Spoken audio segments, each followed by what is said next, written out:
हैं अभी, ठीक है। हेडिंग लिख लो बेटा, डबल सर्कुलेशन। स्टार्ट करते हैं बेटा। देखो मैं बनाऊंगा, आपको जैसा मैं बना रहा हूं वैसे ही कोशिश करनी है बनाने की, ठीक है। ध्यान से जल्दी जल्दी बनाएंगे, बहुत बड़ा नहीं बनाएंगे, छोटा बनाएंगे बेटा, ठीक है। कैसा भी बनेगा कोई बात नहीं, बस हमें समझ में आना चाहिए कि क्या क्या हम पढ़ रहे हैं, ठीक है। अब देखो बेटा, हम आज पढ़ने जा रहे हैं डबल सर्कुलेशन।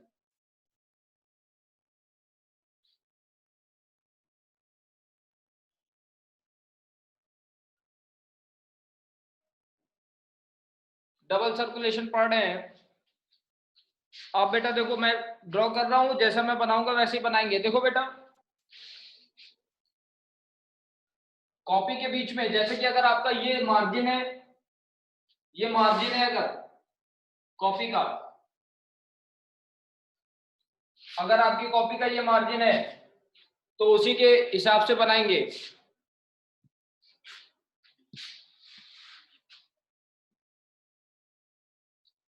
बच्चे ज्वाइन हो रहे हैं, कुछ एक ज्वाइन हो जान दो, ठीक है बेटा। ये देखो स्टार्ट कर रहे हैं, कॉपी पेन है सबके पास। देखो बेटा मैं कैसे बना रहा हूं वैसे बनाएंगे।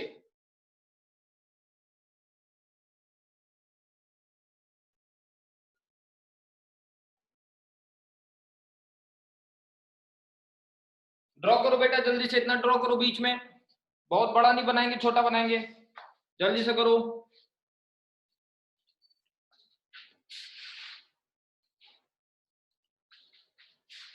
ठीक है, अब देखो आगे, ये देखो बेटा, देखो इधर,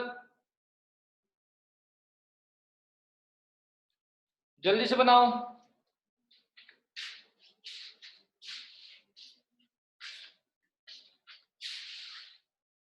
हो गया, इधर देखो बेटा, अब देखो इधर हो गया है, देखो यहां से निकालेंगे ऐसे, देखो इसको बनाया मैंने,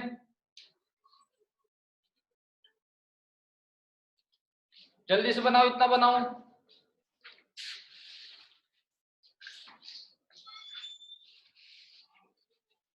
ठीक है, हो गया। अब देखो बेटा आगे देखो, इतना हो गया है, देखो ये देखो बेटा, जल्दी इधर देखो, इसमें देखो कैसे कर रहा हूं मैं, ये देखो, ड्रॉ करो जल्दी से।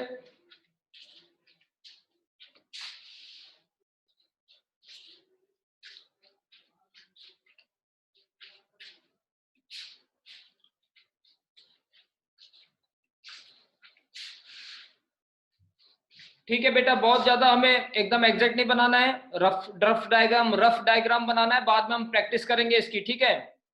अब देखो बेटा इतना हो गया, ये देखो ध्यान दो, ये देखो, ये वाला जो फर्स्ट वाला बनाया था इसको एक्सटेंड कर रहा हूं मैं, देखो बेटा एक्सटेंड कर दो।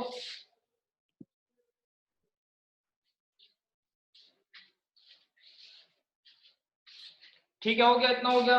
अब देखो आगे, ठीक है, इतना हो गया है। अब देखो बेटा बहुत इंपॉर्टेंट पॉइंट है ये वाला, देखो कैसे बना रहा हूं मैं इस तरफ, ध्यान देंगे बेटा, ये वाला देखो, बहुत ध्यान से, ऐसे निकाल रहा हूं, देखो बेटा, ठीक है। और इसी में देखो बेटा, ये देखो,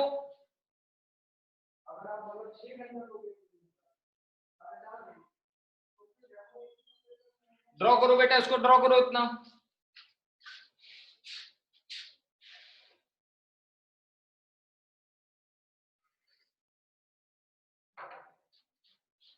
ठीक है, डन। अब देखो इतना हो गया बेटा, देखो अब देखो इधर देखो कैसे बना रहा हूं मैं, यहाँ पे जो मैंने ये टर्न लिया है, यहाँ पे ये जो टर्न लिया है इस पे मैं ड्रॉ कर रहा हूँ, देखो कैसे, देखो बेटा।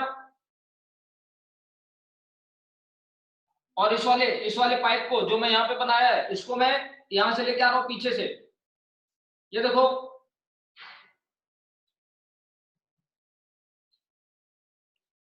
ड्रॉ करो, इतना करो बेटा।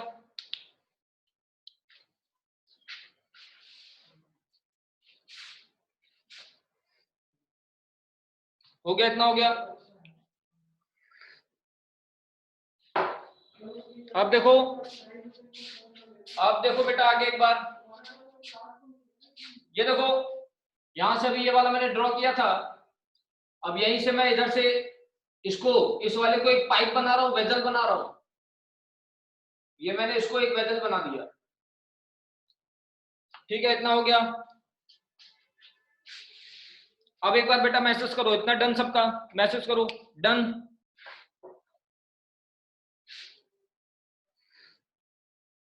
ओके, ठीक है ठीक है ठीक है ठीक है ठीक है, थैंक यू। चलो आगे इसी में बनाते हैं, थोड़ा सा और बचा है। अब देखो बेटा, आपको समझ में आ रहा होगा, ये देखो बेटा ध्यान से, दो चैम्बर तो हमने ये बना दिए, अभी हमें दो चैम्बर ये वाले कंप्लीट करने हैं। दो चैम्बर हम बना चुके हैं हार्ट में, 4 चैम्बर्स थे बेटा, हार्ट के जितने भी नोट्स थे, जो भी था वो चीजें मैं लिखवा चुका हूं आपको। अभी मैं आपको मेनली स्ट्रक्चर और एक 3 मार्क्स का क्वेश्चन बहुत इंपॉर्टेंट हार्ट से रिलेटेड ये हम पढ़ रहे हैं। स्ट्रक्चर हम कंप्लीट कर रहे हैं, स्ट्रक्चर में हमें पता है 4 चैम्बर होते हैं, 4 में से 2 चैम्बर हमने बना दिए, इन दोनों चैम्बर्स को भी कंप्लीट करते हैं। ये देखो बेटा, बहुत इजीली यहां पे मैं एक चैम्बर बनाने जा रहा हूं, और ये मैंने चैम्बर कंप्लीट कर दिया, ये वाला बना लो, आप लोग भी कर लो कंप्लीट। इसके बाद देखो, अब देखो बेटा इधर वाला चैम्बर बनाते हैं, लेकिन ये वाला ध्यान से देखो मैं कैसे बना रहा हूं बेटा। ये वाला देखो, यहाँ पे, यहाँ वाला चैम्बर के लिए मैं देखो क्या कर रहा हूं,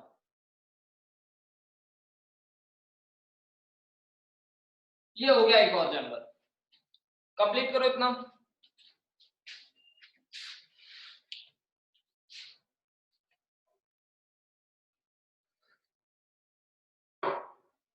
ठीक है डन।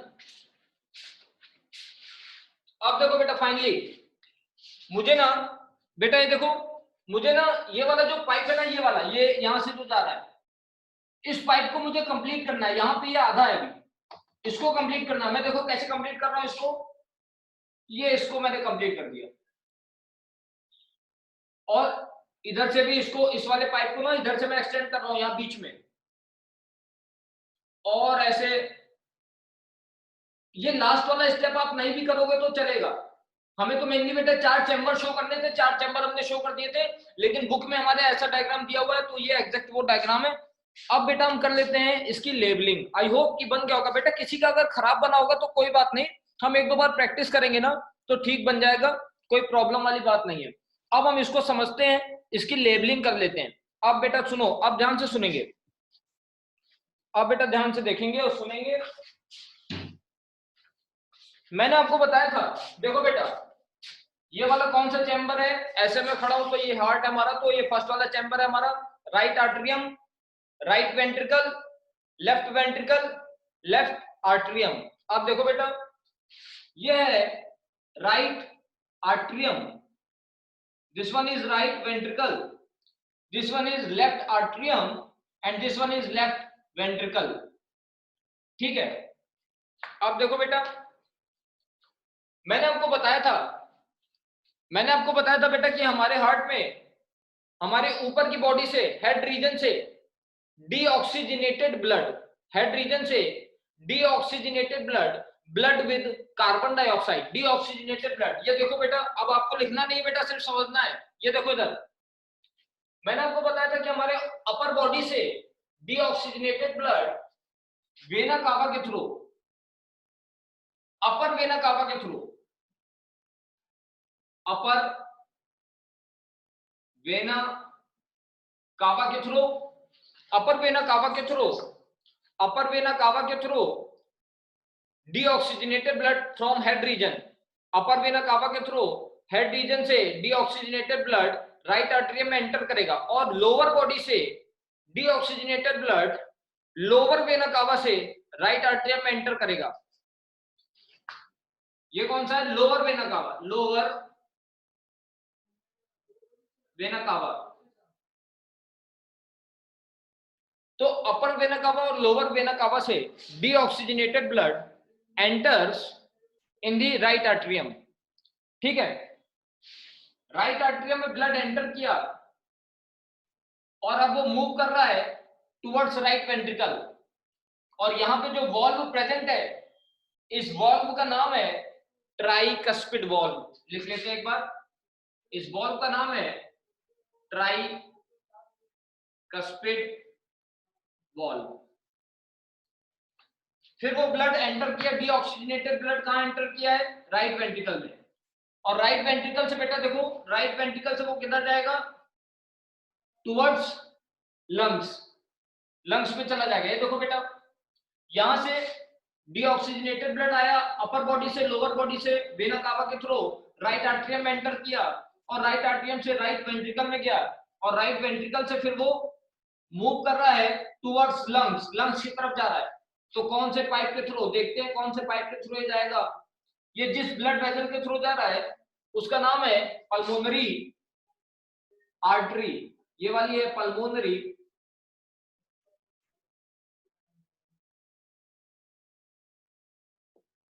पल्मोनरी आर्टरी है। और पल्मोनरी आर्टरी से ये कौन सा ब्लड गया है? Deoxygenated blood. कहां पे गया है? लंग्स में गया है। ठीक है ना, इतना क्लियर है। अब देखो, और लंग्स से, ठीक है, इस तरह से अभी तक देखो बेटा क्या हुआ, ध्यान दो। अपर वेना कावा से, लोअर वेना कावा से डीऑक्सीजनेटेड ब्लड राइट आर्टरियम में, then that deoxygenated blood moves towards right ventricle, and right ventricle pumps that deoxygenated blood in the pulmonary artery which leads towards the lungs, and finally deoxygenated blood reaches to our lungs, and in the lungs exchange of gases takes place. Deoxygenated blood becomes oxygenated. Deoxygenated blood converts into oxygenated blood,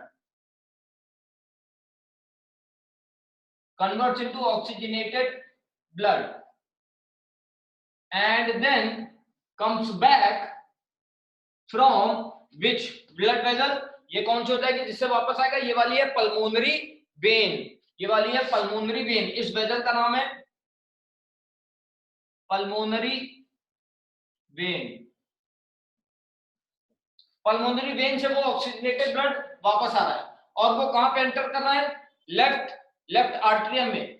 left atrium में वो enter कर गया, और left atrium में enter कर गया, उसके बाद वो कहां मूव करेगा? Towards left ventricle. Left ventricle में वो मूव कर जाएगा, और लेफ्ट वेंट्रिकल से फिर वो फाइनली आयोर्टा के थ्रू वो कहां जाएगा? पूरी बॉडी में चला जाएगा। आयोर्टा के थ्रू पूरी बॉडी पे वो ऑक्सीजनेटेड, कौन सा पाइप है? ये आयोर्टा है। आयोर्टा के थ्रू ये मूव कर जाएगा हमारी पूरी बॉडी में। तो इस तरह से कुछ ब्लड का फ्लो होना है हार्ट के अंदर। ठीक है, पहले कंप्लीट करो फिर आगे बात करते हैं। कंप्लीट करो बेटा, बताओ हो गया कि नहीं। थोड़ी लेबलिंग कर देता हूं। और ये कौन सी बॉल थी, इसको क्या बोलते हैं? सेप्टम।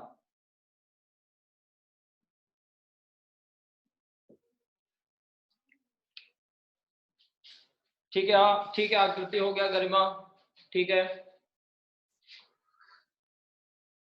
ओके संचिता।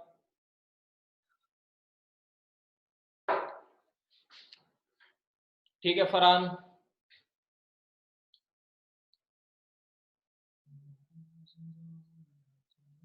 नीलाक्षी ठीक है, हो गया बाकी सबका। राजीत हो गया,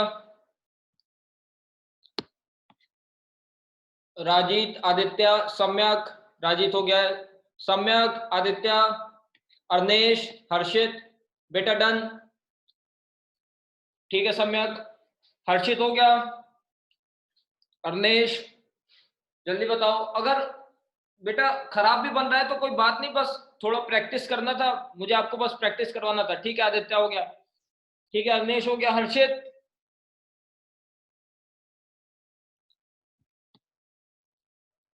ठीक है अर्नेश का भी हो गया, ठीक है हर्षित का नहीं बन पाएगा।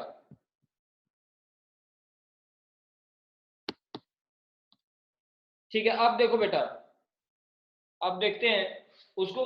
हर्षित का माइक नहीं ऑन है, वो हर्षित का माइक नहीं ऑन है, एक बच्चा है बस।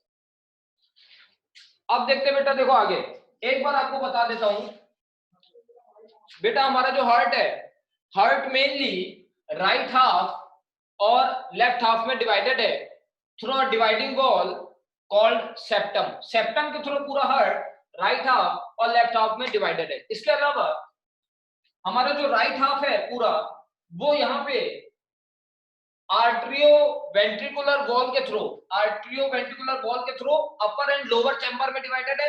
और इसी तरह से लेफ्ट हाफ भी हमारा आर्ट्रियो वेंट्रिकुलर वॉल के थ्रू हमारा अपर और लोअर में डिवाइडेड है।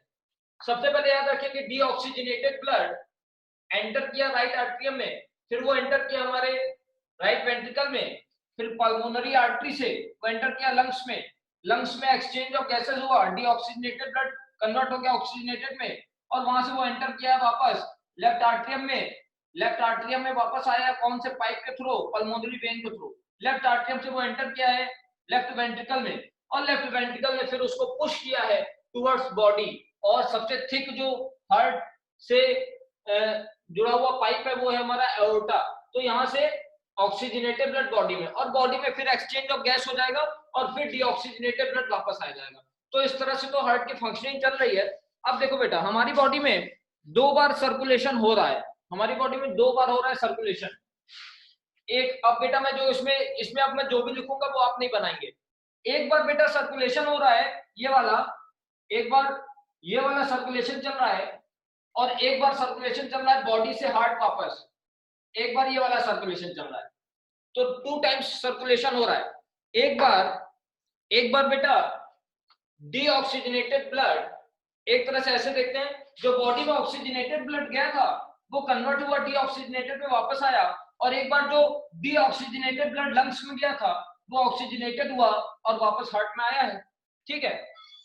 अच्छा, अब क्या है कि हमें जो क्वेश्चन आएगा, हमें अगर क्वेश्चन बेटा स्ट्रक्चर ड्रॉ करने के लिए आ जाएगा क्वेश्चन, अगर हमें क्वेश्चन स्ट्रक्चर ड्रॉ करने के लिए आ जाएगा तो हम बना लेंगे, थोड़ा बहुत बना देंगे। सारे बच्चे नहीं बना पाते एकदम ठीक, आप थोड़ा बहुत भी ठीक बनाओगे। लेबलिंग हमें अच्छे से करना होगा, लेबलिंग ठीक करोगे तो मार्क्स मिलेंगे हमें। लेकिन मेन जो बेटा क्वेश्चन आएगा हार्ट से रिलेटेड, वो 3 मार्क्स में आपको किसी ना किसी यूनिट टेस्ट में जरूर मिल जाएगा, और उस क्वेश्चन का नाम है डबल सर्कुलेशन। तो हमें यही एक्सप्लेन करना है कि डबल सर्कुलेशन होता क्या है। हमने देखा कि 2 बार सर्कुलेशन हो रहा है, अब हम लिख लेते हैं कि होता क्या है डबल सर्कुलेशन। एक चीज बेटा ध्यान दो, देखो बेटा, एक बार ये वाला, एक बार क्या हो रहा है बेटा कि हम यही बताएंगे कि एक बार डीऑक्सीजनेटेड ब्लड कन्वर्ट हो रहा है ऑक्सीजनेटेड ब्लड में, लंग्स में वहां पे कन्वर्जन हो रहा है पल्मोनरी आर्टरी पल्मोनरी वेन के थ्रू।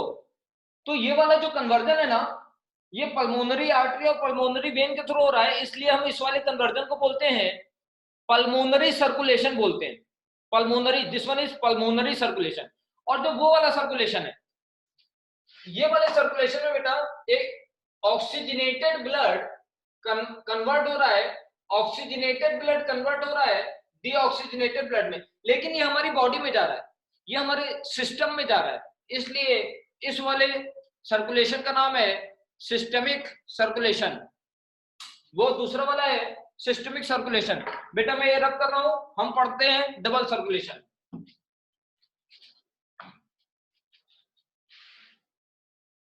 ठीक है, सबने हेडिंग डाली हुई है double circulation.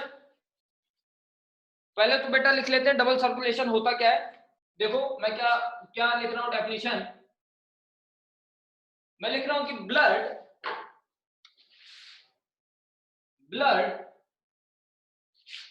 goes through heart 2 times during one complete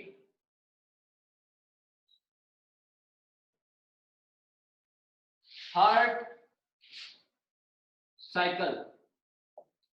मैंने लिखा है कि ब्लड हार्ट से 2 बार होके जाता है एक कंप्लीट हार्ट साइकिल में। ठीक है, इसी को हम डबल सर्कुलेशन बोलते हैं। This is called This is called double circulation.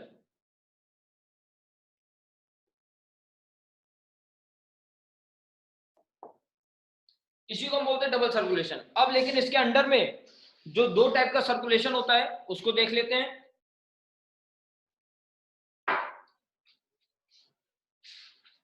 लिख लेता हूं, the two types of circulation which takes place are, जो दो सर्कुलेशन होते हैं इसमें वो है हमारा, फर्स्ट है पल्मोनरी सर्कुलेशन।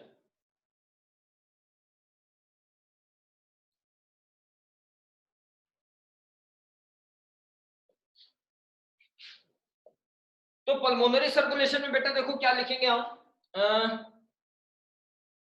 इधर ध्यान दो एक बार, ऐसे इसको बनाना नहीं, बस समझा रहा हूं बेटा, देखो बनाना नहीं। 4 चैम्बर थे। पल्मोनरी सर्कुलेशन क्या था कि हार्ट से जो लंग्स में गया था CO2 वाला और वापस आ गया था लंग्स से हार्ट में O2 वाला ब्लड, ये वाला था पल्मोनरी वेन, सॉरी ये है पल्मोनरी आर्टरी और ये पल्मोनरी वेन। तो ये वाला कन्वर्जन हमें बताना है, ये पल्मोनरी सर्कुलेशन है। ठीक है, देखते हैं। मैं इसके लिए लिख रहा हूं, मैं इसमें लिख रहा हूं conversion of deoxygenated blood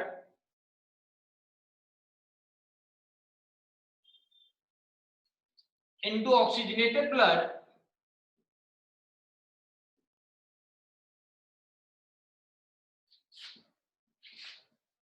through कौन कौन से वेजल्स के through pulmonary artery and pulmonary vein, through pulmonary artery and pulmonary vein. और कहां पे हो रहा है? लंग्स में हो रहा है, तो लिख देता हूं through pulmonary artery and pulmonary vein in the lungs is called pulmonary circulation. Pulmonary circulation। और इसी तरह से हमें बताना है दूसरा वाला सिस्टमिक सर्कुलेशन। ऊपर वाला आई थिंक लिख लिया होगा, रब कर रहा हूं ऊपर वाला। जो सेकंड हमारा सर्कुलेशन है वो है सिस्टमिक सर्कुलेशन। सेकंड है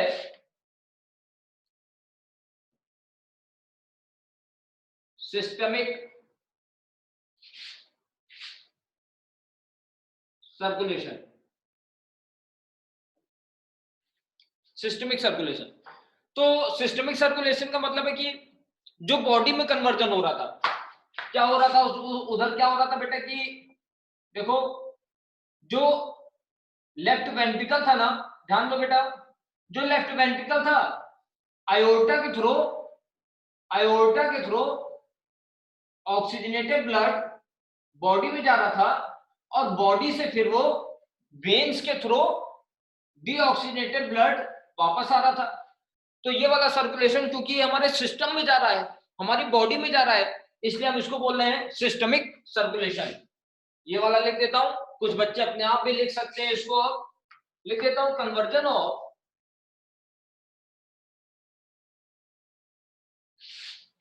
ऑक्सीजनेटेड ब्लड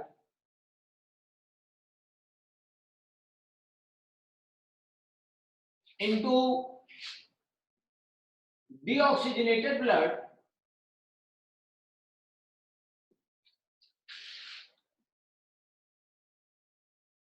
थ्रू, कौन से पाइप के थ्रू बेटा? आयोर्टा के थ्रू और वेना कावा के through, through aorta and vena cava और किस जगह पे हो रहा है, बॉडी में हो रहा है। Vena cava in the body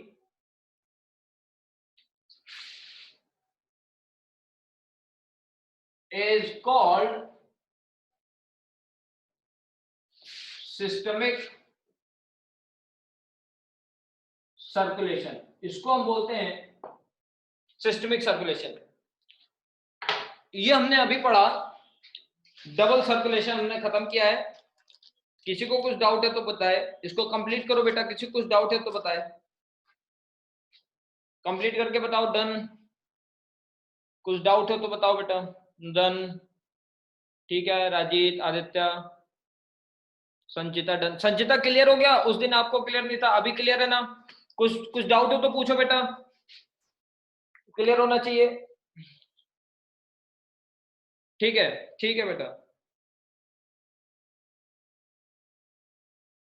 ठीक है। बहुत टफ नहीं है, बस वही हार्ट का डायग्राम थोड़ा बेटा बनाना आना चाहिए, है ना? प्रैक्टिस करेंगे एक दो बार, वो भी आ जाएगा। सारे बच्चे क्लास में नहीं बना पाएंगे, ठीक है। आपके पास प्लस पॉइंट है, उसकी प्रैक्टिस करेंगे, ठीक है बेटा। रब कर दे रहा हूं, हो गया सबका।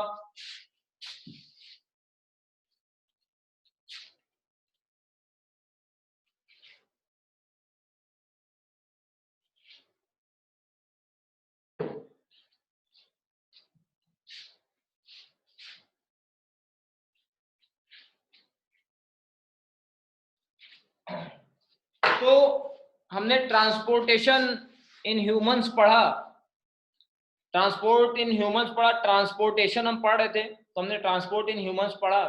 उसमें हमने हार्ट की फंक्शनिंग, वर्किंग देखी, ब्लड क्या क्या फंक्शंस है, कैसे काम करता है, सब चीजें देखा हमने, ठीक है। आपको एक टॉपिक बताता हूँ इसी से रिलेटेड, सीबीएसई में नहीं मिलता है, लेकिन ओलंपियाड में हमें क्वेश्चंस उससे मिल जाते हैं, क्योंकि हमारी बुक में दिया हुआ है। तो बुक में बेटा देखोगे आप अपने अगर, तो येलो बॉक्स में बताया है ब्लड प्रेशर के बारे में। तो मैं आपको ब्लड प्रेशर के बारे में थोड़ा बताता हूँ। हेडिंग लिख लो बेटा, ब्लड प्रेशर।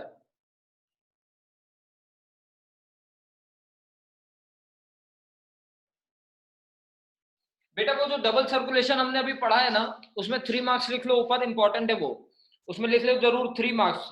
डबल सर्कुलेशन के ऊपर आएगा बेटा जरूर, किसी ना किसी टेस्ट में मिल जाएगा, उसके ऊपर लिख लेना जरूर 3 मार्क्स। अब आ जाते हैं बेटा डबल इस पे, ब्लड प्रेशर पे। तो ब्लड प्रेशर होता क्या बेटा, देखो ये देखो बेटा, इधर ध्यान दो,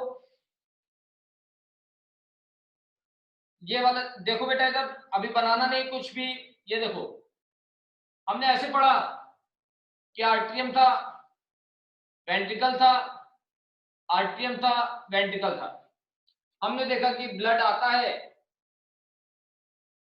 फिर हमने देखा पास होता है, फिर हमने देखा लंग्स में जाता है, फिर हमने देखा लंग्स से वापस आता है, पास होता है, और फिर बॉडी में चला जाता है। ऐसे कुछ हमने देखा। अब देखो बेटा, ब्लड प्रेशर का मतलब होता है कि ब्लड, ध्यान दो बेटा, इधर देखो, ब्लड ब्लड जब एंटर कर रहा है आर्ट्रियम में, है ना, जब आर्ट्रियम में ब्लड एंटर कर रहा है तो आर्ट्रियम का साइज बढ़ जाएगा। इस इस चैम्बर में मैं ब्लड फिल कर दूंगा, ये तो बढ़ जाएगा ना, ये ये बेटा रिलैक्स हो जाएगा। और जब इससे ब्लड नीचे मूव कर जाएगा तो ये जो रिलैक्स हो गया था फिर से कॉन्ट्रैक्ट कर जाएगा। अब देखो बेटा, ये ब्लड प्रेशर हम मेजर करते हैं कि ब्लड का कितना प्रेशर है आर्ट्रियम में जब वो रिलैक्स हो रहा है।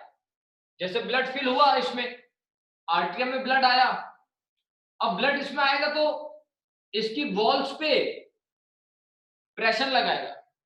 जब ये रिलैक्स हो रहा है तो इसकी वॉल्स पे प्रेशर लगाएगा, और उसके बाद जब यही ब्लड वेंट्रिकल में चला जाएगा, जब ये ब्लड वेंट्रिकल में चला जाएगा तो इसकी वॉल्स पे ये तो वापस कॉन्ट्रैक्ट हो जाएगा, तो इसकी वॉल्स पे कम प्रेशर आएगा, ठीक है। तो ब्लड प्रेशर का मतलब यही है, pressure of blood created on the walls of arteries, pressure of blood created on the walls of arteries during articular relaxation. Pressure of blood on the walls of arteries during auricular relaxation. और एक बार हम दूसरा नापते हैं, pressure of blood on the walls of arteries during auricular contraction. बेटा जो पहला वाला है वो ब्लड प्रेशर, वो प्रेशर ब्लड का जो रिलैक्सेशन के टाइम पे लगता है उसको हम बोलते हैं सिस्टोलिक प्रेशर। और वो ब्लड का प्रेशर जो हम मेजर करते हैं कॉन्ट्रैक्शन के टाइम पे, कॉन्ट्रैक्शन के टाइम पे कितना प्रेशर है उसको बोलते हैं डायस्टोलिक प्रेशर। आई होप थोड़ा बहुत समझ में आ रहा होगा। आ जाते हैं, मैं बताता हूं कि ब्लड प्रेशर है क्या चीज। ठीक है, लिखते हैं डेफिनेशन, ये नहीं बनाना है बेटा आपको, डायरेक्ट मैं लिखता हूं, pressure of blood created on the walls of arteries, on the walls of arteries during articular relaxation, इसी को हम बोलते हैं सिस्टोलिक प्रेशर। सिस्टोलिक प्रेशर, ठीक है बेटा। अभी तक हमने लिखा है नीलाक्षी बेटा, देखो फिर से देखो, एक बार फिर से देखते हैं। देखो पहली बात मैं आपको सिर्फ बता रहा हूं कि ब्लड प्रेशर होता क्या है, ये ध्यान दो बेटा। 4 चैम्बर हैं, right atrium, right ventricle, left atrium, left ventricle. हमने देखा, ध्यान से सुनने की बेटा, एक बार में समझने की कोशिश करेंगे, ध्यान से देखो। हमने देखा कि एक बार वेना कावा से upper vena cava and lower vena cava, upper vena cava and lower vena cava, हमने देखा कि कार्बन डाइऑक्साइड वाला ब्लड एंटर करता है, वो फिर जाता है वेंट्रिकल में, वेंट्रिकल से वो चला जाता है लंग्स में। यहां तक तो पता है। लंग्स में CO2 वाला ब्लड गया था, O2 वाला ब्लड वापस आ गया, और वापस जो O2 वाला ब्लड आया, ऑक्सीजनेटेड ब्लड आया, वो गया लेफ्ट वेंट्रिकल में, और लेफ्ट वेंट्रिकल से वो कहां गया, बॉडी में, फिर चला गया बॉडी में, और बॉडी में O2 वाला कन्वर्ट हो गया फिर से CO2 में, और वो फिर से आएगा। ये हमने देखा कि 2 बार सर्कुलेशन हो रहा है, ये हमने देखा। अब देखो बेटा ब्लड प्रेशर क्या होता है। जब इसमें ब्लड फिल हुआ था आर्ट्रियम में, जब आर्ट्रियम में ब्लड फिल हुआ था, तो ब्लड फिल होने की वजह से आर्ट्रियम का साइज बढ़ गया था, क्योंकि उसमें ब्लड भर गया तो आर्ट्रियम का साइज बढ़ गया। जब इसका साइज बढ़ गया था तो उस टाइम पे हमने मेजर किया कि उस टाइम पे ब्लड इसकी वॉल्स पे कितना प्रेशर लगा रहा है, हमने ये मेजर किया। यही मैंने लिखा है कि ब्लड प्रेशर क्या होता है। मैंने लिखा है pressure of blood created on the walls of arteries. एक तरह से, चाहे बेटा देखो पाइप की बात करें कि आर्टरीज पे है ना बेटा, ये देखो मैं क्या बता रहा हूं, चाहे हम ये बात करें कि आयोटा भी एक आर्टरी है ना, चाहे हम ये बात करें कि आयोटा पे, आर्टरीज पे कितना प्रेशर लग रहा है ब्लड का, और या फिर मैं ये लिख दूं कि आर्ट्रियम जो चैम्बर है उस पर कितना लग रहा है, एक ही बात है। ठीक है, अब देखो बेटा मैंने लिखा pressure of blood created on the walls of arteries, arteries की वॉल्स पे ब्लड का कितना प्रेशर बढ़ रहा है, कब, ड्यूरिंग आर्टिकुलर रिलैक्सेशन, जब आर्ट्रियम रिलैक्स हो गया है, जब बड़ा हो गया है, और इसी को हम बोलते हैं सिस्टोलिक प्रेशर। इतनी बात क्लियर है नीलाक्षी बेटा, क्लियर है इतना बात, इतना क्लियर है। आगे बढ़ते हैं, देखो ठीक है। अब देखो हमने देखा, एक हमने प्रेशर देखा सिस्टोलिक प्रेशर। क्या होता है systolic pressure, pressure of blood on the walls of arteries, इसको बोलते हैं सिस्टोलिक प्रेशर, जब वो रिलैक्स होगा, जब वो फूलेगा। और दूसरा प्रेशर होता है जब ये सारा का सारा ब्लड इसमें वेंट्रिकल में चला जाएगा, तो ये फिर से कॉन्ट्रैक्ट हो जाएगा, और जब ये कॉन्ट्रैक्ट हो जाएगा, जब ये कॉन्ट्रैक्ट हो जाएगा, जब ये कॉन्ट्रैक्ट हो जाएगा, उस समय एक बार देखेंगे हाँ राजीव बता रहा हूं अभी। देखो बेटा, ठीक है, सिस्टोलिक प्रेशर है जब रिलैक्स होगा, और दूसरा देखो, और दूसरा बार हम प्रेशर नापेंगे डायस्टोलिक प्रेशर। वो कौन सा होगा? देखो मैंने लिखा pressure of blood created on the walls of artery during articular relaxation and articular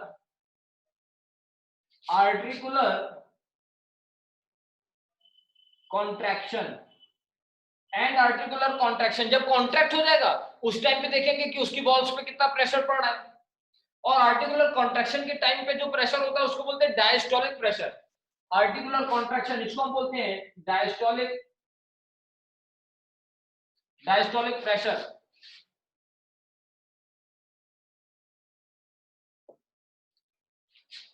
ठीक है, अब देखो बेटा, एक बार हमने ब्लड का प्रेशर मेजर किया है जब हमारा आर्टरियम रिलैक्स हो गया था, तो उसकी वॉल्स पे देख रहे थे कितना प्रेशर पड़ रहा है, वो तो हमारा सिस्टोलिक वाला। फिर हमने देखा कि जब आर्टरियम से ब्लड नीचे चला गया वेंट्रिकल में, तो हमने देखा कि वो जब कॉन्ट्रैक्ट हो गया, आर्टरियम जो रिलैक्स हो गया, तो वो जब कॉन्ट्रैक्ट हुआ उस टाइम पे कितना प्रेशर है। तो बेटा सिंपल सी बात है कि जब ये रिलैक्स होगा तो इसकी वॉल्स पे ज्यादा प्रेशर पड़ेगा, और जब ये कॉन्ट्रैक्ट हो जाएगा तो कम प्रेशर पड़ेगा। तो कहने का मतलब है systolic pressure upon diastolic pressure, systolic pressure over diastolic pressure, इसी को हम ब्लड प्रेशर बोलते हैं। इसको मैं कंप्लीट कर देता हूं। Pressure of blood created on the walls of arteries during articular relaxation articular contraction is called blood pressure, is called blood pressure. अब बेटा समझो आगे नॉर्मल ब्लड प्रेशर। चलो एक बार मैसेज करके बताओ, नॉर्मल ब्लड प्रेशर किसी को पता है कितना होता है? What is normal blood pressure? Value of normal blood pressure, जल्दी से बताओ।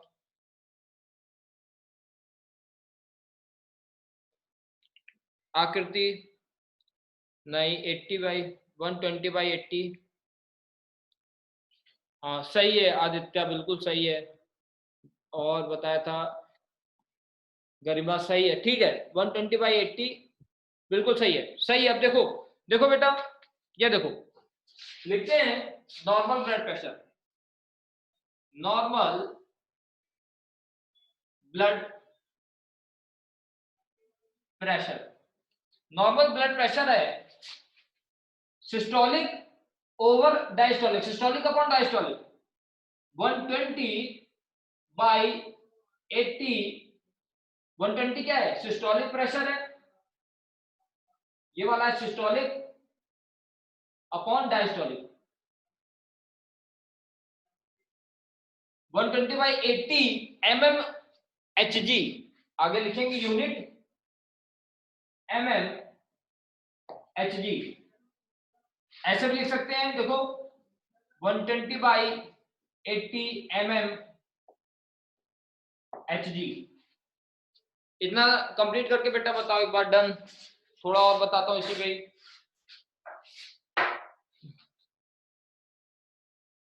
ठीक है आदित्य, अराजी, ठीक है, ठीक है, हो गया सबका, इतना हो गया। अब देखो बेटा,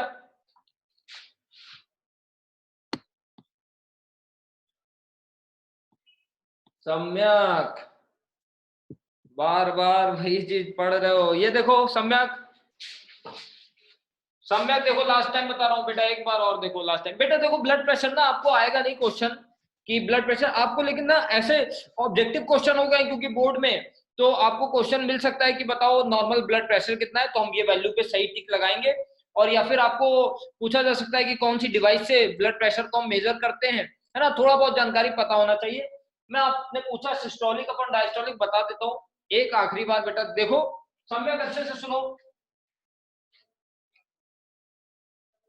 बेटा। देखो 4 चैम्बर है, पहले वाले चैम्बर में ब्लड एंटर करेगा, जब ब्लड भर जाएगा ये बड़ा हो जाएगा ना, जब बड़ा हो जाएगा तो इसके वॉल्स पे जो प्रेशर पड़ेगा वो प्रेशर है सिस्टोलिक।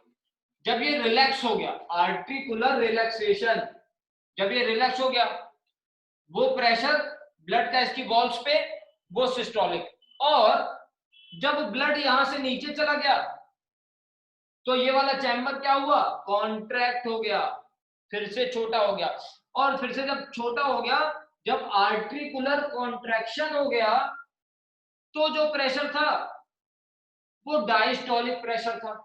और बेटा तो सुनो, सिंपल सी बात है, जब रिलैक्स हुआ था तो प्रेशर ज्यादा था, इसलिए सिस्टोलिक प्रेशर ज्यादा है। जब कॉन्ट्रैक्ट हुआ था तो प्रेशर कम है, इसीलिए डायस्टोलिक प्रेशर कम है। सब में क्लियर है सिस्टोलिक डायस्टोलिक? बेटा देखो, अगर नहीं भी किसी को आ रहा ना, आप बाद में जब पढ़ोगे आराम से, जब रीडिंग करोगे ना, समझोगे, तब आ जाएगा। ठीक है, चलो ठीक है। तो जिस डिवाइस से ब्लड प्रेशर को हम कैलकुलेट करते हैं उस डिवाइस का नाम है स्फैग्मो manometer.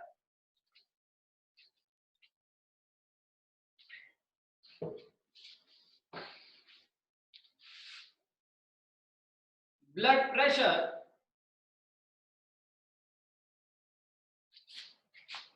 is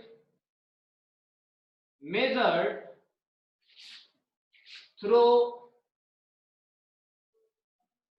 a device called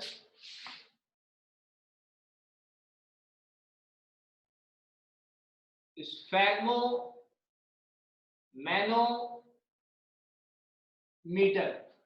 question आ जाएगा तो सही लिखेंगे। ठीक है, ठीक है बेटा, इतना done, blood pressure done, heart done, circulatory system done. ठीक है, ट्रांसपोर्ट इन ह्यूमंस कंप्लीट। अब आ जाते हैं बेटा, देखते हैं ट्रांसपोर्ट इन प्लांट, थोड़ा सा पढ़ते हैं उसमें भी। इतना हो गया सबका? ठीक है, ठीक है सम्यक। अब देखो, रब कर रहा हूं उसको। अब हम बेटा टॉपिक स्टार्ट कर रहे हैं, ट्रांसपोर्ट इन प्लांट। ये टॉपिक वैसे तो क्लियर होता है बहुत से स्टूडेंट्स को, आपने पढ़ा है पहले भी। हम पढ़ रहे हैं ट्रांसपोर्ट इन प्लांट्स। तो प्लांट्स में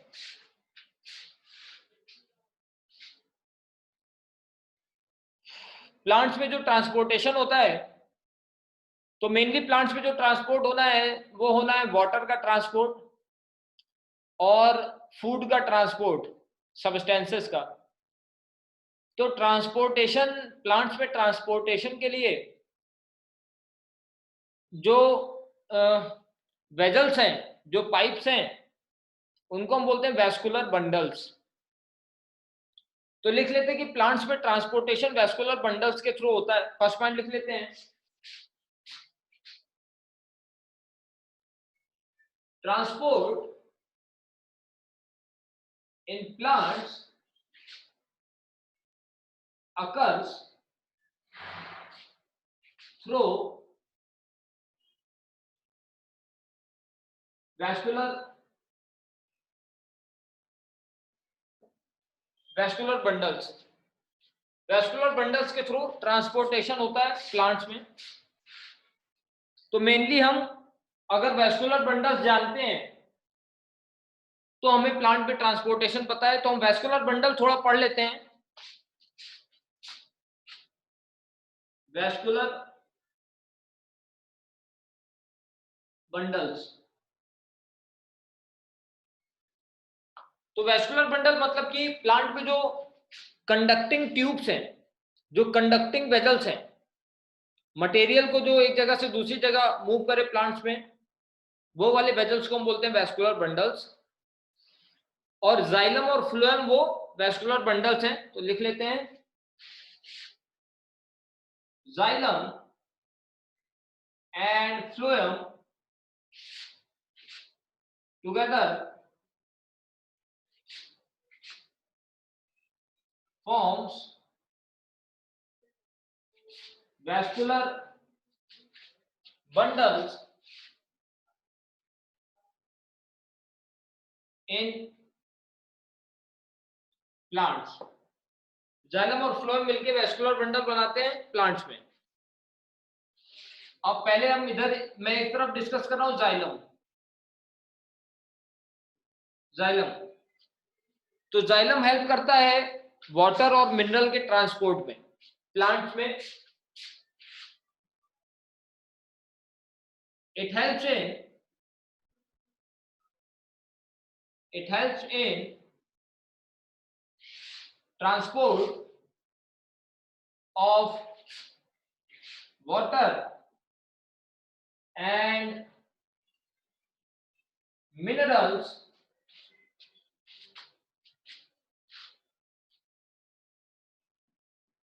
in the plant। वाटर और मिनरल्स के ट्रांसपोर्ट में जाइलम हेल्प करता है।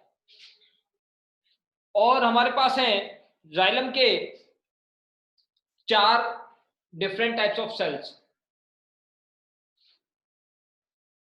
तो हम पढ़ रहे हैं कंपोनेंट्स ऑफ जाइलम, जाइलम के कौन कौन से सेल्स होते हैं। कंपोनेंट्स ऑफ जाइलम, इसमें है हमारे पास जाइलम पैरेन्काइमा,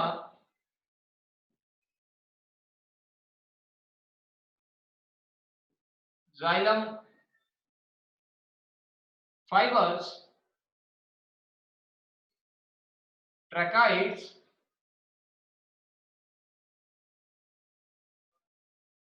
एंड वेजल्स।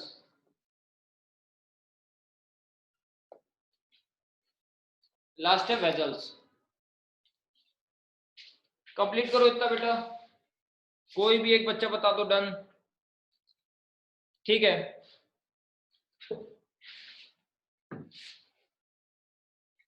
ये था जाइलम,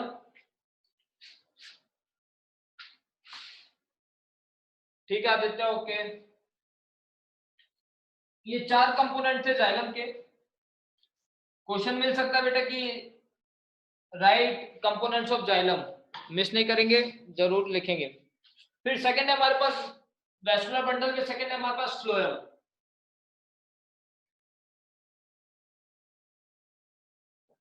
तो फ्लोएम हेल्प करता है फूड के मूवमेंट में, लिख लेते हैं। इट हेल्प्स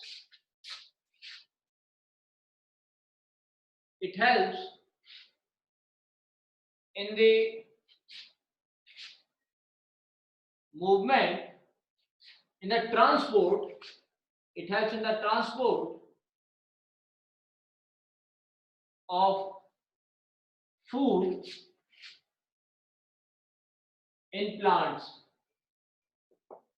प्लांट्स में फूड का जो ट्रांसपोर्ट होता है वो फ्लोएम के थ्रू होता है। फ्लोएम के भी 4 हमें सेल्स मिलते हैं, अलग अलग नाम लिख लेते हैं। कंपोनेंट्स ऑफ फ्लोएम, कंपोनेंट्स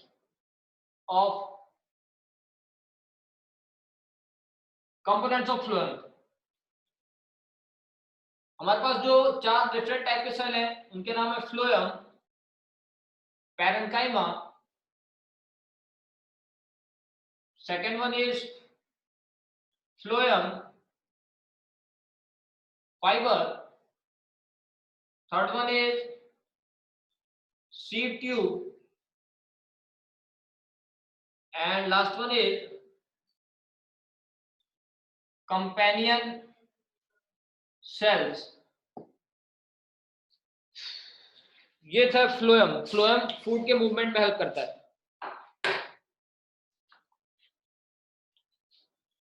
ठीक है। बताओ बेटा, कुछ लोगों को पता होगा, ठीक है, हो गया, नो हो गया है, ठीक है, सिंपल है बेटा। बताओ, जिसको पता है बताओ मुझे कि कौन से सेल में फ्लोएम के कौन से सेल में न्यूक्लियस नहीं है। जल्दी से बताओ, फ्लोएम के कौन से सेल में न्यूक्लियस नहीं है, न्यूक्लियस एब्सेंट है फ्लोएम के कौन से सेल में।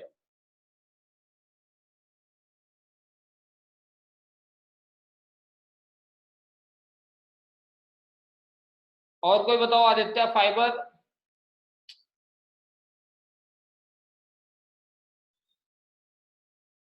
फ्लोएम फाइबर, सब बोल रहे हो नहीं।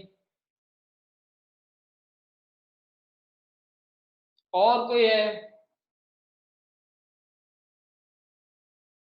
कंपेनियन सेल में जरूर होता है। ट्यूब, हाँ 4 ही है, बदल बदल के बोलो, कुछ तो सही हो गई। सही है ये वाला सीप ट्यूब, इसमें नहीं है, न्यूक्लियस नहीं है। सीप ट्यूब ए न्यूक्लिएट है, ए न्यूक्लिएट है, बिना न्यूक्लियस वाला है। लिख लेंगे, ऑब्जेक्टिव अगर आ जाएगा ए न्यूक्लिएट कौन सा है बिना न्यूक्लियस वाला, तो सीप ट्यूब सही करेंगे। चलो ठीक है, इतना डन है। ऑब्जेक्टिव गलत नहीं करेंगे बेटा, 20 मार्क्स के ऑब्जेक्टिव आएंगे आपके बोर्ड में, गलत नहीं करेंगे ऑब्जेक्टिव एक भी। ठीक है, अब देखो थोड़ा बात करते हैं कि किस तरह से ये मूवमेंट वाटर और फूड का मूवमेंट किस तरह से होता है। फूड का मूवमेंट मैंने आपको पहले भी बताया है लाइफ प्रोसेस के न्यूट्रिशन वाले चैप्टर में, कि किस तरह से फूड मूव करता है प्लांट में। थोड़ा एक बार डिस्कस करते हैं। बेटा देखो ध्यान से सुनो, पहली बात ये देखो, देखो बेटा ये ग्राउंड है, इसमें ग्रास है, ग्रास, ये मैंने ग्रास बनाई है, ग्रास है, ठीक है ग्रास है। इनका ग्रास का जो साइज है बहुत छोटा है, बहुत छोटा साइज है। मैं बेटा देखो क्या बता रहा हूं, मैं बता रहा हूं कि देखो हमारी बॉडी में ना, एनिमल्स में बेटा हमें पता है कि एनिमल्स में ना, एनिमल्स में हमारे पास है हार्ट, एक पंपिंग ऑर्गन है जो पंप कर रहा है ब्लड को और पूरी बॉडी में ब्लड सर्कुलेट कर रहा है। लेकिन प्लांट्स में तो ऐसा कोई पंपिंग ऑर्गन है नहीं, ठीक है। तो प्लांट्स में कौन सा ऐसा प्रोसेस है जिसके थ्रू वाटर रूट्स से ऊपर पहुंचता है और या फिर ग्रासेस में। तो बेटा देखो ध्यान दो, अगर प्लांट बहुत छोटा है जैसे ग्रास, अगर बहुत छोटा है, हाँ अगर ग्रास है बहुत छोटा है, तो इसमें क्या होगा, ग्रासेस में क्या होगा, इसकी जो रूट्स होंगी, तो ग्रास में क्या होगा ना बेटा, इसके अंदर जो सेल्स होंगे, सेल्स, आपको एक प्रोसेस पता है ऑस्मोसिस, ऑस्मोसिस के थ्रू वाटर से, वो ग्राउंड से वाटर एब्जॉर्ब हुआ और वो ऑस्मोसिस के थ्रू हायर कंसंट्रेशन से लोअर कंसंट्रेशन की तरफ मूव किया, हायर कंसंट्रेशन से लोअर की तरफ मूव किया, हायर से लोअर की तरफ मूव किया, हायर से लोअर की तरफ मूव किया। अगर प्लांट छोटा है तो, अगर वो ग्रास है तो ऑस्मोटिक प्रेशर से ही वाटर चला जाएगा। लेकिन अगर प्लांट बहुत बड़ा है, 100 मीटर्स, 100 मीटर्स हाइट है उसकी, बहुत बड़ा प्लांट है, प्लांट बहुत बड़ा है, ठीक है नीलाक्षी, प्लांट बहुत बड़ा है, तो किस तरह से मूवमेंट होगा देखते हैं। पहली बात तो ऐसे प्लांट में अगर एक सेल से दूसरे सेल में जाने लगेगा तो 2-3 साल लग जाएंगे पानी को ऊपर पहुंचने में। यहां पे हमारे पास हायर प्लांट्स में वाटर के ट्रांसपोर्ट के लिए अपवर्ड डायरेक्शन में हमारे पास दूसरा प्रोसेस है, और इस प्रोसेस को हम बोलते हैं ट्रांसपायरेशन पुल प्रोसेस। देखो बेटा क्या होता है, रूट्स में प्रेजेंट है रूट हेयर्स, पता है सबको, रूट में प्रेजेंट है root hairs, root hairs, root hairs के थ्रू वाटर एब्जॉर्ब हुआ और वो वाटर रूट हेयर में एब्जॉर्ब हो रहा है और वो धीरे धीरे मूव कर रहा है, ठीक है। और प्लांट के बाकी पार्ट्स में मान लिया हमने पानी है, वाटर है पहले से, यहां पे ये एब्जॉर्ब कर चुका है वाटर। अब ध्यान दो बेटा, मैं ये बताना चाहता हूं कि ये वाला वाटर का मॉलिक्यूल कैसे ऊपर तक पहुंचेगा। आपने पढ़ा है बेटा एक बात, आपने पढ़ा है कि लीफ में, ये लीफ बना दी एक मैंने, लीफ में होता है स्टोमाटा, हमने पढ़ा है, लीफ में होता है स्टोमाटा। और देखो ये ध्यान दो, ये वाटर के मॉलिक्यूल्स मैं लाइन से लगा दिए मैंने, वाटर के मॉलिक्यूल। आप देखो बेटा, एक वाटर का मॉलिक्यूल अगर एक वाटर का मॉलिक्यूल वेपर के फॉर्म में निकल गया प्लांट से, तो एक वाटर का मॉलिक्यूल नीचे से एब्जॉर्ब हो जाएगा, ठीक है। इसी तरह से पूरे प्लांट में जितनी भी लीव्स हैं, सबसे एक एक वाटर का मॉलिक्यूल, एग्जांपल बता रहा हूं, कहने का मतलब है जितना वाटर ऊपर से जाएगा उतना वाटर नीचे से एब्जॉर्ब होगा, और वो कॉन्टिन्यूअस वाटर की एक चेन बनी रहेगी। आपको सिर्फ इतना पता करना है कि प्लांट्स में कोई पंपिंग ऑर्गन नहीं है, फिर भी वाटर 100 मीटर्स की हाइट पे चढ़ रहा है ऊपर। कैसे? Due to transpiration. ट्रांसपिरेशन का क्या मतलब है कि लॉस ऑफ वाटर, वाटर का लॉस हो जाना, आपने 9th क्लास में पढ़ा है जरूर, वाटर का लॉस हो जाना स्टोमाटा से, इसको हम बोलते हैं ट्रांसपायरेशन। लिख लेते हैं, इंपॉर्टेंट है बेटा, क्या होता है ट्रांसपिरेशन, लिख लेते हैं, लिखो बेटा ट्रांसपायरेशन।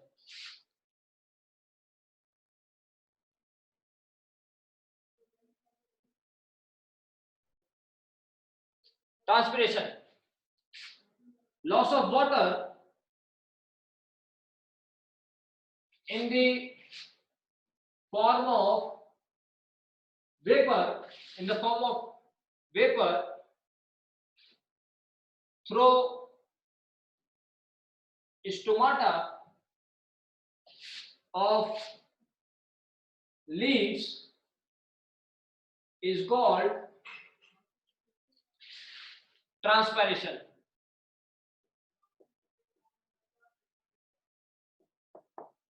इसको हम बोलते हैं ट्रांसपायरेशन। और अगर मैंने बताया वाटर का लॉस होगा लीफ से, तो जितना वाटर लॉस होगा उतना ही वाटर रूट हेयर्स के थ्रू एब्जॉर्ब किया जाएगा, ठीक है। तो हम देख रहे हैं कि वाटर किस तरह से मूव करता है, प्लांट में ऊपर वाटर किस तरह से मूव करता है। तो इसके लिए मैंने आपको बताया हमारे पास है एक थ्योरी जिसको बोलते हैं ट्रांसपायरेशनल पुल थ्योरी। देखो बेटा, लिखते हैं ट्रांसपायरेशनल पुल थ्योरी,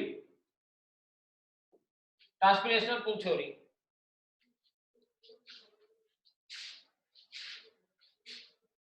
तो ट्रांसपिरेशनल पुल थ्योरी में हमें बेटा यही लिखना है कि लीफ से वाटर मॉलिक्यूल ट्रांसपिरेशन के थ्रू लॉस होगा तो नीचे से एब्जॉर्ब होगा रूट से, इसी बात को लिखना है। तो ये थ्योरी एक्सप्लेन करती है, this theory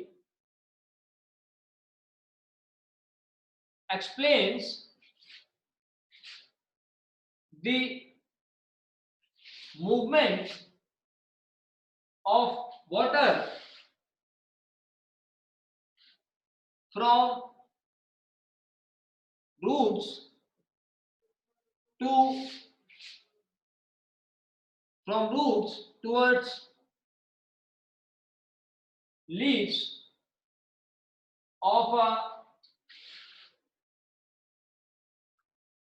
a tall tree, bracket में लिख देता हूं 100 मीटर्स तक, ऑफ अ टॉल ट्री। तो ये थ्योरी एक्सप्लेन करती है कि वाटर किस तरह से मूव करता है प्लांट पे ऊपर की तरफ, रूट से लीफ की तरफ। एक टॉल ट्री में 100 मीटर्स अराउंड अगर ट्री होगा तो कैसे मूव करेगा, तो ये थ्योरी एक्सप्लेन करता है। इसी में एक पॉइंट लिख देता हूं, according to this theory, according to this theory, loss of one water molecule, loss of one water molecule through transpiration results in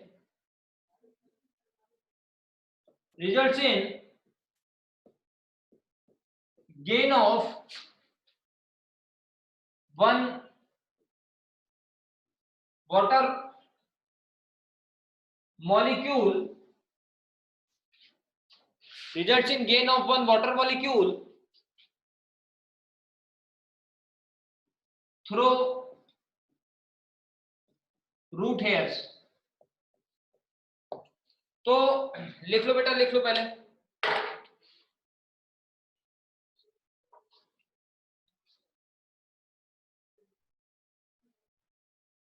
ठीक है, ये देखो बेटा, हमने लिखा है, हमने बेटा लिखा है कि according to this theory loss of one water molecule through transpiration, transpiration की वजह से, ट्रांसपिरेशन की वजह से अगर एक वाटर मॉलिक्यूल लॉस होगा, that results in gain of one water molecule through root hair. अगर एक लॉस होगा ट्रांसपिरेशन की वजह से वाटर का मॉलिक्यूल, तो एक वाटर का मॉलिक्यूल गेन भी होगा रूट हेयर से, और इसकी वजह से एक कॉन्टिन्यूअस चेन बनेगी वाटर की इन जाइलम, जाइलम के अंदर एक कॉन्टिन्यूअस चेन बन जाएगी। इस पॉइंट को इसी के आगे लिख देते हैं, gain of one water molecule through root hairs, this makes this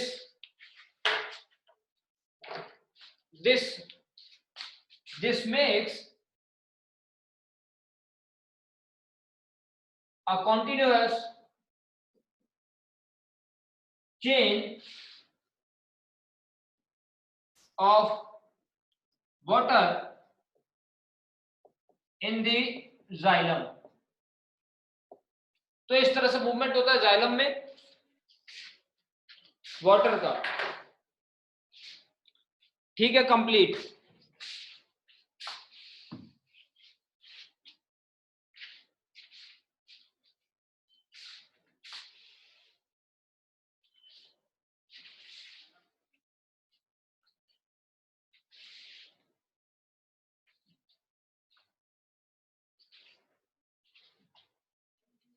चलो फ्लोएम के बारे में थोड़ा सा बात करते हैं बेटा, फ्लोएम के बारे में थोड़ा सा बात करते हैं, फिर हमारा टॉपिक ट्रांसपोर्टेशन खत्म हो जाएगा, फिर हम नेक्स्ट टॉपिक स्टार्ट करेंगे। फ्लोएम के बारे में बात करते हैं। देखो बेटा ध्यान दो, अभी बनाना नहीं, कुछ भी बनाएंगे नहीं, देखेंगे सिर्फ। देखो बेटा, आपको सबको पता है कि प्लांट में, आप सबको पता है कि प्लांट में लीफ वो जगह है जहां पे फूड बनता है, और हो सकता है कि वो फूड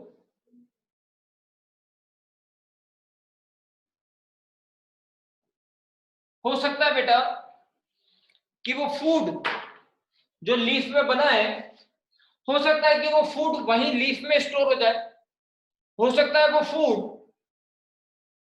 ब्रांच में कहीं स्टेम में स्टोर हो जाए, हो सकता है कि वो फूड कहीं पे रूट में स्टोर हो जाए। लेकिन बेटा जाइलम में क्या हो रहा था, पानी नीचे से आ रहा था, ट्रांसपिरेशन ऊपर निकल रहा था, नीचे से आ रहा था, निकल रहा था, वो सिर्फ ऊपर वाले डायरेक्शन में मूव कर रहा था वाटर, और निकल जा रहा था, वाटर नीचे से आ रहा था और मूव कर रहा था ऊपर की तरफ, वो जा रहा था।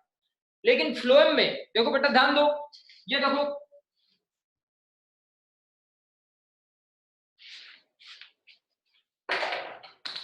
ये देखो बेटा, ध्यान से सुनो, यहां पे मैं बना रहा हूं फ्लोएम वाला पाइप। ये देखो,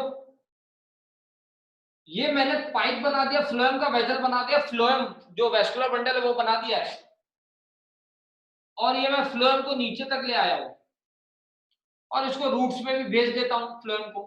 ठीक है, देखो बेटा, प्लांट में मैंने ये फूड बना दिया, फूड, ये प्लांट ने फूड प्रिपेयर कर लिया है ग्लूकोज के फॉर्म में। ठीक है, अब देखो बेटा, पता है दो तरह का हमें दो तरह का वो होता है प्रोसेस डिफ्यूजन, एक होता है एक्टिव डिफ्यूजन, एक पैसिव डिफ्यूजन। उतना डीप हमें पढ़ना नहीं है अभी, आप ये समझ लो बेटा, सिर्फ देखो कि ये ग्लूकोज जो बना था ना, ये ग्लूकोज मैंने फ्लोएम के अंदर इसको ट्रांसपोर्ट कर दिया है किसी तरह से, वैसे ये एक्टिव डिफ्यूजन से गया है, मैंने इसको फ्लोएम के अंदर फूड को भेज दिया है। अब देखो बेटा, ये फूड फ्लोएम में भर गया, अब ये लीफ और फूड बना रही है, लेकिन अब तो फ्लोएम में जगह नहीं है, तो इस फूड को हमें कहीं पे स्टोर करना है। ये प्लांट क्या करेगा कि हो सकता है कि इस फूड को आगे भेज देगा, और इस फूड को मैंने रूट में लाके स्टोर कर दिया, रूट्स पे लाके उसको स्टोर कर दिया है। ठीक है, ठीक है। तो फ्लोएम में इस तरह से फूड का मूवमेंट हो रहा है, लेकिन बेटा देखो फूड तो सॉलिड है, फूड तो सॉलिड है ना। ग्लूकोज, ग्लूकोज तो अपने आप सॉलिड चीज कैसे मूव करेगी, वो तो वाटर था, चलो लिक्विड है, फ्लूइड फ्लो कर रहा है तो मूव कर रहा है।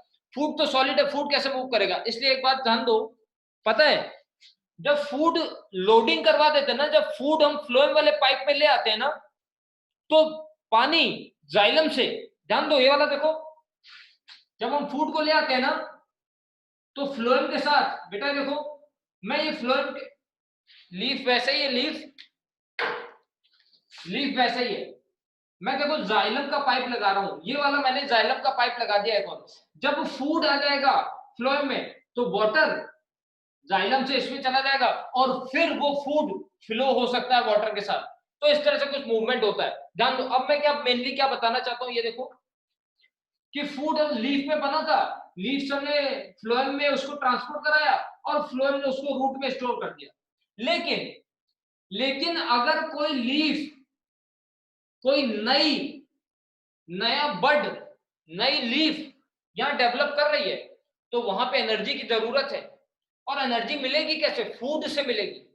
इसीलिए हो सकता है कि जब ये बड डेवलप करेगा, जब ये मैच्योर हो रहा होगा, तो रूट से उस फूड को हम वापस भेज दें, और वो फूड इस लीफ में हम वापस भेज दें एनर्जी के लिए। तो मैं ये बताना चाहता हूं कि फूड का मूवमेंट प्लांट में नीचे भी हो सकता है, ऊपर भी हो सकता है, बाई डायरेक्शनल मूवमेंट है।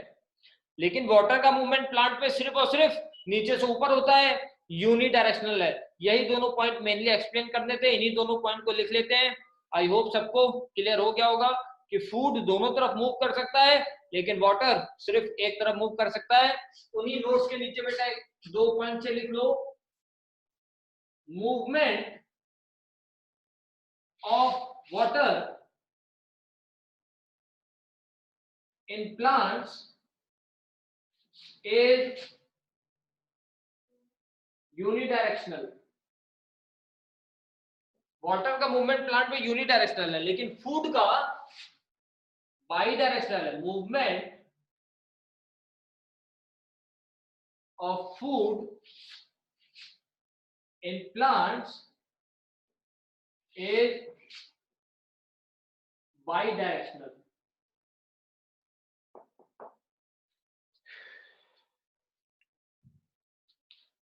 ठीक है, इतना डन।